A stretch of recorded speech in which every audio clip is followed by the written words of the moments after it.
હક્કી આવાજ ન્યૂઝ ચેનલમાં આપનું સ્વાગત છે। ધભોઈ તાલુકાના ચાંદોદ જૂના માનવાના રાજવી પરિવારની વડીલો પાર્જિત મિલકત અંગે ચાલી રહેલા વિવાદ બાબતે થયેલી ફરિયાદનો ધભોઈ કોર્ટ મહત્વનો ચુકાદો આપી 2 આરોપીઓને 1 વર્ષની સાદી કેદ અને 1 લાખનો દંડ ફટકાર્યો છે। સાબરકાંઠાના મોહનપુરાના રાજવી પરિવારના 2 સભ્યોને મારપીટ અને જાનથી મારી નાખવાની ધમકી આપવામાં ગુનામાં તકસીરવારના ફેરવી જેલની સજા ફટકારવામાં આવી છે। ધભોઈ તાલુકાના નમા માનવાના રાજવી પરિવાર અને સાબરકાંઠાના તાલુકા મોહનપુરા રાજવી પરિવાર વચ્ચે વડીલો પાર્જિત મિલકતને લઈ લાંબા સમયથી કાનૂની જંગ ચાલી રહ્યો છે। આ વિવાદ વચ્ચે વર્ષ 2017માં હિંસક ઘટના બની હતી, જેમાં રાજવી પરિવારને ત્યાં કામ કરતા લતાબેન નટવરભાઈ પટેલ ઉપર હિચકારો હુમલો કરવામાં આવ્યો હતો। રિપોર્ટ રફીક મંસૂરી। શું ઘટના ઘટી હતી ને ક્યારે ઘટી હતી? હું ઉપરથી કામ કરીને નીચે આવતી હતી, મારા ઘરે જતી હતી ઓળીએ, તો એમને મને કહે છે 2 મા દીકરીઓ જાલીને મારીને ધક્કો પાડીને પાડ નાખી મને। પછી પેલા 2 નોકર હતા એ કરવા, પણ એમનેથી તો અવાય ના, એટલે પછી મેં ઊભી થઈને એક બાજુ બેસી જઈ। પછી દાદા ઉપરથી આવ્યા કે હું કાં મારો છું, કાં મારો, કોઈ બોલ્યું ના, એમ ન હતો હગવાથી।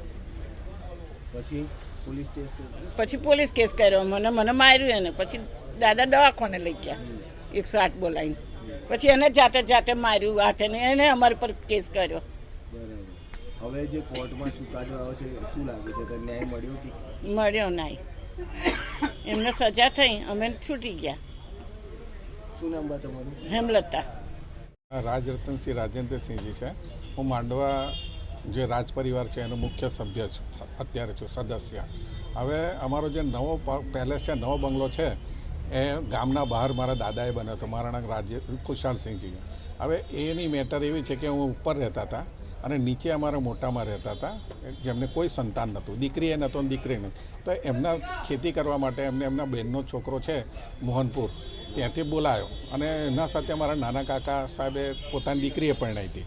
એ 2 સંબંધો હતા, એટલે નીચે આવીને રહેતા હતા અને ખેતીનું કામ એમનું સંભાળતા હતા। અમને એવું કે વડીલો પાર્જિત છે એટલે અમે મેન કુટુંબી થઈએ, એટલે ભવિષ્યમાં અમને જ મળવાનું છે, પણ આને કંઈ લખાણ રજૂઆત કરીને અને બહાર વેચવા ફરતા હતા, અમને જાણવા મળ્યું। એટલે અમે કોર્ટમાં ગયા અને અમે આખો કેસ સિવિલમાં મૂક્યો છે કે ભાઈ આ મિલકત અમારી છે, વડીલો પાર્જિત છે, અમને મળવા પાત્ર છે। ત્યાર પછી એ લોકો એમને અહીંયા કે બહુ પ્રકારે હેરાનગતિ કરી। અમારા માણસો આવતા હતા, એમને ધમકીઓ આપતા હતા, ઉપર કામ કરવા નહીં જવાનું એવું કહેતા હતા અને બહુ હેરાન કરતા હતા। પણ અમે તો ન્યાય પર અમને ન્યાયાલય પર અમને ભરોસો હતો, એટલે અમે તો કોર્ટને પકડી જ રાખી હતી। એના પછી આ અમારા ત્યાં એક બેન ઘરકામ કરતા હતા, લતાબેન પટેલ, એ નીચે ઉતર્યા છે એમના સર્વન્ટ ક્વાર્ટરમાં જવા માટે કંઈ વસ્તુ લેવા, તો આ લોકોએ આખી ઉતરીને એમને બહુ મૂઢ માર માર્યો। એ અમે આખી CCTV કેમેરા મૂક્યો જ તો અમને ખબર હતું આવું કોઈ બીના બનશે જ, કારણ કે આ લોકો હિંસક થતા હતા। એટલે અમે આખું કેદ કરીને એની CD બનાવીને આખી મેટર અમે કોર્ટમાં મૂકી, એનો ફોજદારી કેસ કર્યો એમના પર, કારણ કે આજે એને મારી, કાલે અમારી સેફટી હું, કારણ કે કાલે ઉઠીને અમારા પર પણ હુમલો થઈ શકે છે।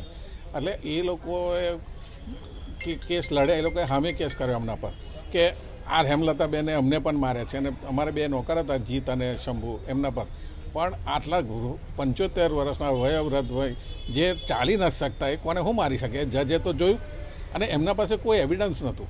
અમારા પાસે તો આખું એવિડન્સ હતું, કારણ માર્યા હોય તો એવિડન્સ હોય ને, એટલે એમના પાસે CCTV કેમેરા એમને ગોઠવેલા, પણ એમના પાસે એવિડન્સ, અમે એવિડન્સ મૂક્યું એટલે અમારા તરફ નિર્ણય આવ્યો। અને જે સામેના પક્ષવાળા છે હિનાબેન છે, એમને કે 1 વર્ષની થઈ અને મીનાબેનને કે 2 વર્ષની સજા થઈ છે જેલની, અને 1 લાખ રૂપિયાનો દંડ થયો છે। પણ હવે પ્રશ્ન એ છે કે આવી રીતે હુમલા થાય તો કાલે ઉઠીને અમારી સેફટી શું? એટલે પોલીસે પણ આની કંઈ તકેદારી લઈને અમારી સેફટીનું ધ્યાન રાખવું જોઈએ, અને આનું ધ્યાન કે કાલે ઉઠીને અમને કંઈ થાય તો એના જવાબદાર આ લોકો મોહનપુરવાળા હોવા જોઈએ। એટલી મારી અરજ છે, બસ।